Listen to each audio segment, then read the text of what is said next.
मी राजीनामा देणार नाही, विधानसभा अध्यक्ष राहुल नार्वेकरांची TV9 मराठीला माहिती। विरोधकांच्या टीकेला राहुल नार्वेकर यांचं उत्तर।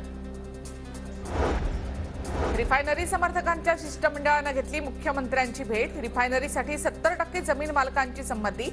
लवकरात लवकर जमिनीचे रेट जाहीर करून रिफायनरी प्रकल्प मार्गी लावण्याची शिंदेंकडे मागणी। मुख्यमंत्री शिंदेंची 10 जानेवारीला धाराशिवमध्ये होणारी सभा रद्द। फक्त हिंगोलीमध्ये सभा होणार, तर मराठवाड्यामधील इतर सभा फेब्रुवारी महिन्यामध्ये होणार असल्याची माहिती। पुणे शहराच्या मध्यवर्ती भागामध्ये पाणीपुरवठा विस्कळीत। आजपासून 22 तारखेपर्यंत नव्या जलवाहिनीच्या कामामुळे शहरामध्ये कमी दाबाने पाणीपुरवठा। रायगडच्या उरणमधील सामवेदा लॉजिस्टिक गोदामाला भीषण आग। आगीमध्ये माल आणि गोदाम जळून खाक। जरांगेंच्या मुंबईतील आंदोलनासाठी धुळ्यातून 200 ट्रॅक्टर जाणार। सकल मराठा समाजाच्या वतीने ट्रॅक्टरची नोंदणी सुरू। 20 जानेवारीला हजारो मराठा आंदोलक मुंबईमध्ये येणार।